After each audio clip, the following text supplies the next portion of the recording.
como que a inteligência artificial está mudando a medicina e vai continuar mudando a medicina. O que está acontecendo agora e o que deve acontecer nos próximos meses, nos próximos anos, e o que vai acontecer com o seu trabalho. Você vai perder ele? Não sei. Eu sou estudante de medicina, estou no nono período, meu nome é Petroni e vamos lá, começando. O que o estudo da medicina envolve? Primeiro, para a gente entender como é que a IA vai mudar e já está mudando a medicina, o que o estudo de medicina envolve?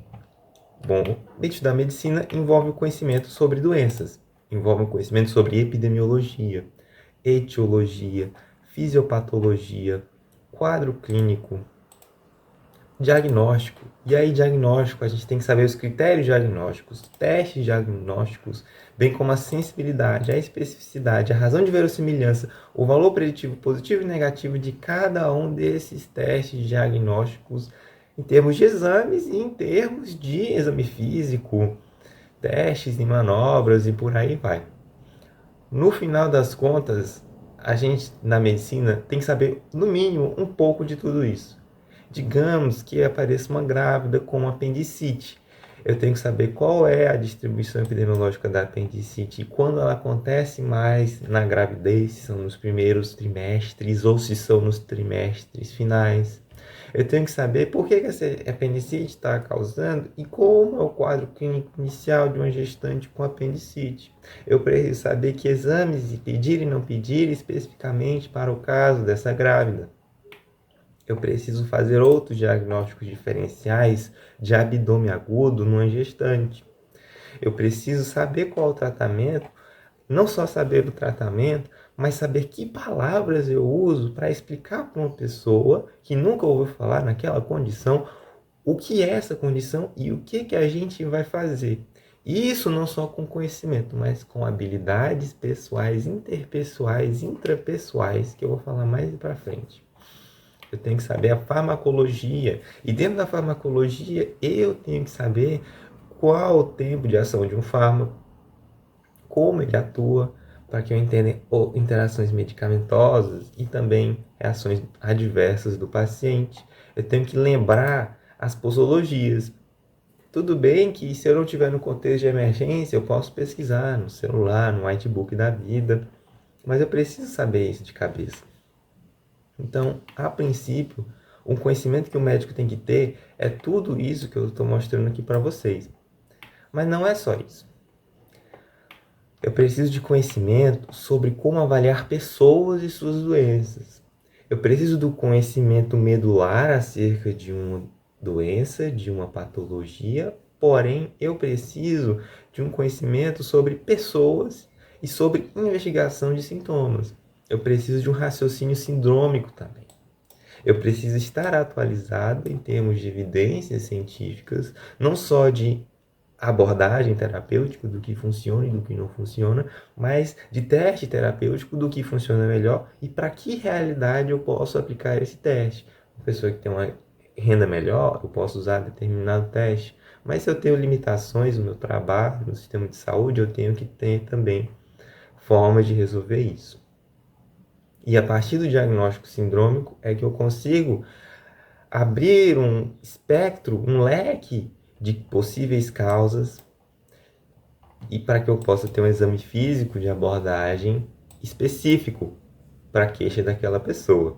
Então perceba que é um conhecimento sobre doenças, um conhecimento patológico e um conhecimento investigativo e científico. Ele deve ser científico. Então a gente tem no mínimo isso para um profissional da saúde que o estudo da medicina envolve.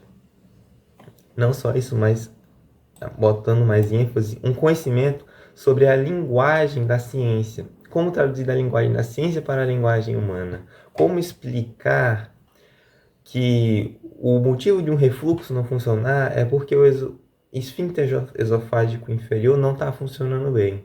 Como eu explico isso para a pessoa de forma que ela entenda? E que a solução é diminuir o pH do ácido estomacal para que ela sinta menos desconforto. Mas também um conhecimento sobre como obter mais conhecimento.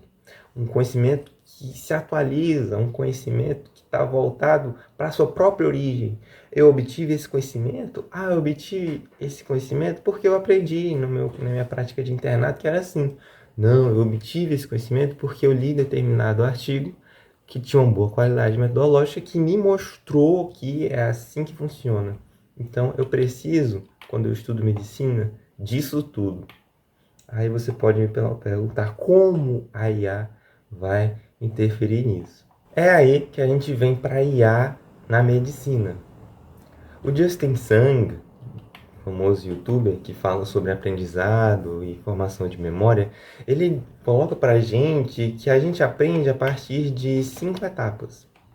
Elas são pré-ativação, codificação, referência, recuperação, interrelação e sobreaprendizagem. A gente se expõe a um conteúdo para que a gente comece a compreendê-lo e entender as conexões que ele guarda com aquilo que a gente já aprendeu. É a pré-ativação. Depois a gente vai codificar isso. A gente converte essa nova informação em memória, categoriza ela no nosso cérebro e a partir disso a gente começa a criar uma referência, uma base de dados que a gente possa retomar os conteúdos e depois ir se aprofundando naquilo que a gente está aprendendo. Com o tempo a gente vai recuperar essa informação intercalar, afinal é assim que a memória vai sendo formada.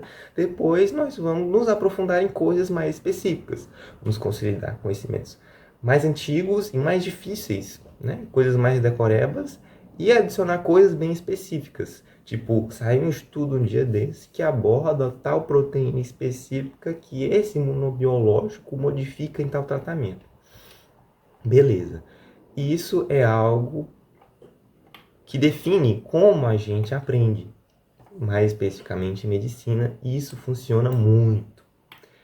Agora, a IA ela não pode estudar por mim. Essas etapas são algo que eu precisarei fazer. Mas então, como ela pode me ajudar a estudar medicina? A nossa prática médica envolve uma série de atitudes.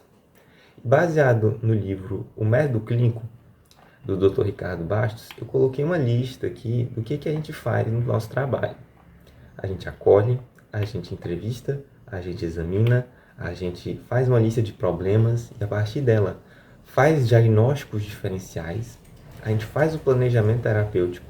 Dentro dele a gente coloca conduta, prescrições, encaminhamentos, referências, faz uma contrarreferência, solicita exames, explica a conduta, agenda retorno e até o agendamento do retorno requer um certo conhecimento especializado e a habilidade da gente para a gente entender quanto que tempo que a pessoa precisa fazer exames, qual a necessidade, se é uma urgência que ela precisa fazer esses exames.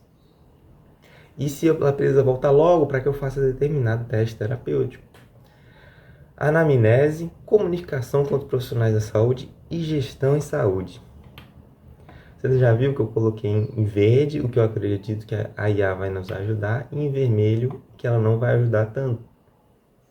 Porque ela pode até transcrever uma entrevista e já colocar tudo no pronto para o seu prontuário. Mas quem vai agir com precisão, com objetividade, respeitosamente, com toda a sinceridade do mundo, falando: poxa, eu não sou padre nem juiz para ficar julgando você, nem para ficar decidindo como você deveria viver sua vida. Eu sou médico, eu estou aqui para cuidar da sua saúde.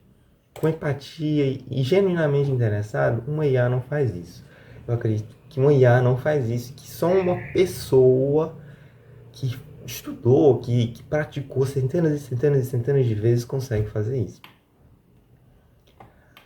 Explicação de conduta, talvez a IA possa até nos ajudar, mas para pacientes que recebem diagnósticos difíceis, para pessoas que querem aprender mais sobre as condições delas, síndromes genéticas que elas tenham, doenças crônicas que elas vão carregar por resto da vida, uma pessoa mesmo, para tirar essas dúvidas, para ter um toque que faça ela se sentir ouvida, entendida e validada.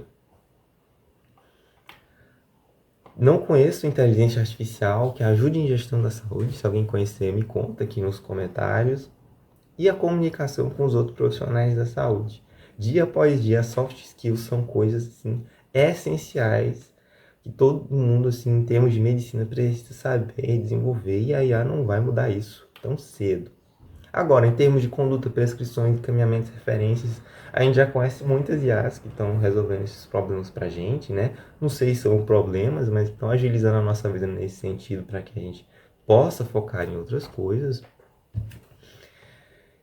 Porém, talvez elas não estejam boas o suficiente, talvez elas cometam muitos erros ainda, como eu vou falar logo em breve. E a partir disso é que a gente começa a pensar a aplicação da IA na nossa vida. Existem tarefas do nosso aprendizado que a IA vai facilitar muito e já está facilitando para quem já começou a usar. Quando a gente estuda, a gente precisa construir conhecimento. A gente constrói unindo informações, reunindo e unindo informações e conectando elas entre si para que a gente possa se desafiar, possa se testar. E o efeito teste já foi demonstrado. É a melhor forma de você aprender e consolidar os seus conhecimentos. Aqui estão alguns prompts que você pode olhar sobre como a IA pode te ajudar. Se você, por exemplo, está estudando anemias, você fala para o seu chat GPT, enfim, você é um especialista em hematologia. Como você recomendaria a um iniciante aprender síndromes anêmicas?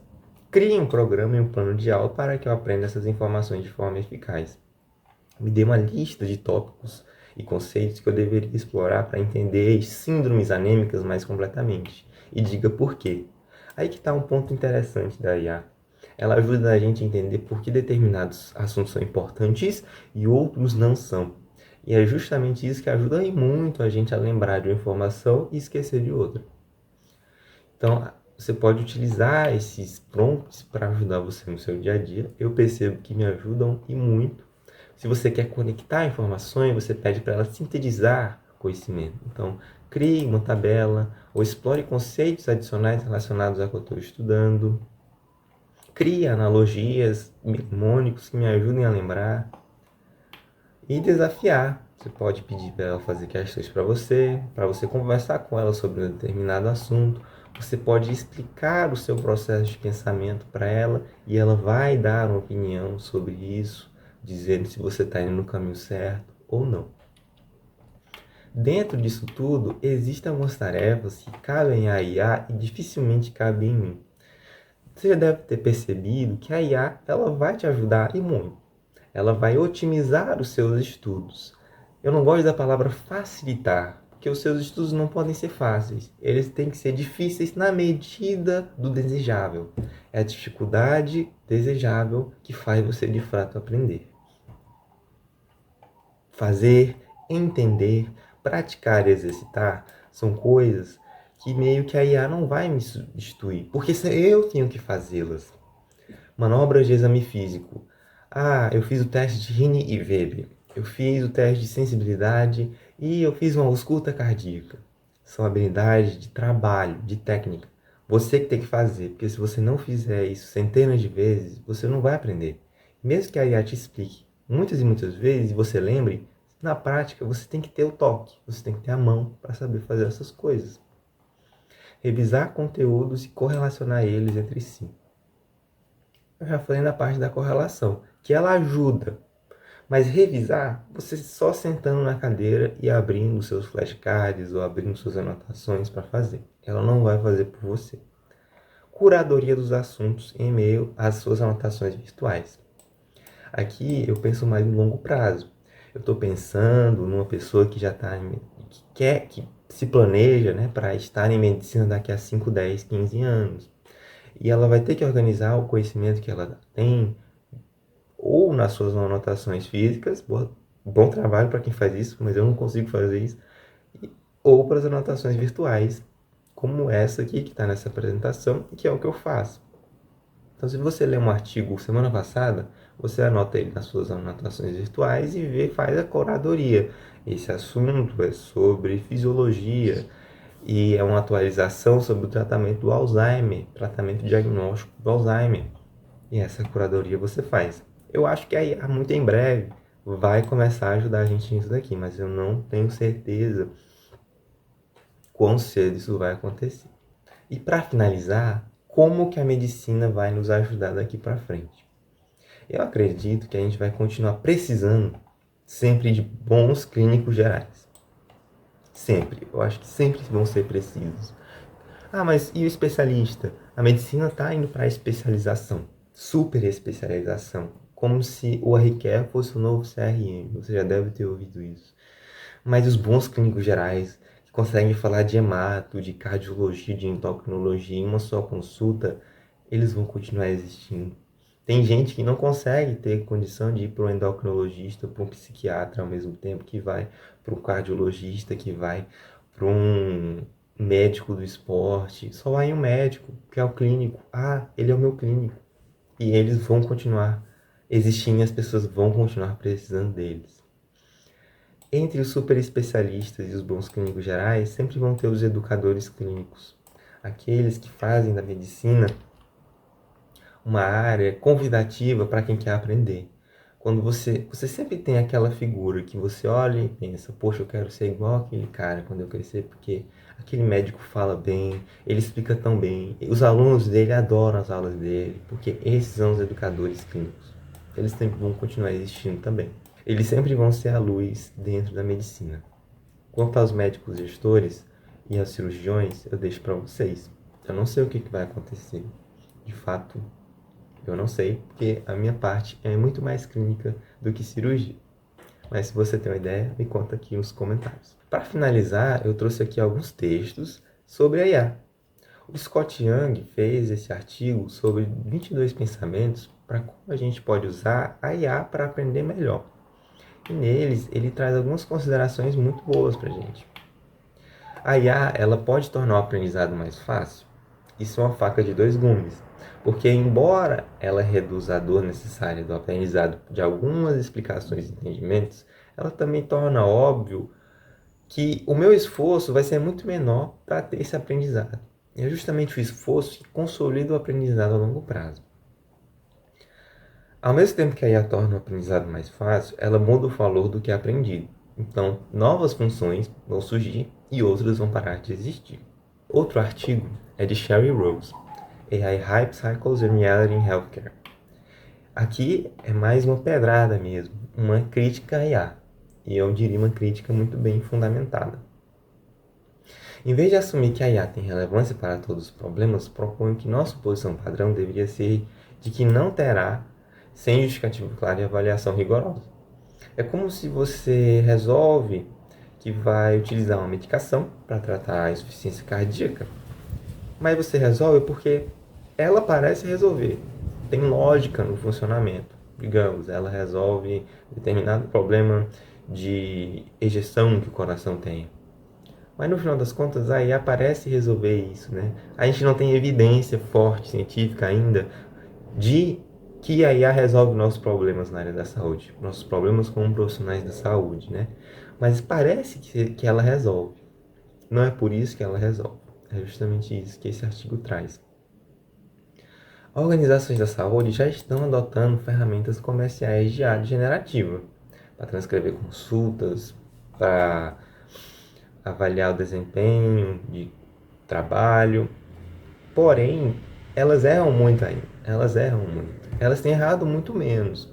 Mas em termos de organização do trabalho, será que elas são uma boa alternativa, mesmo cometendo tantos erros assim?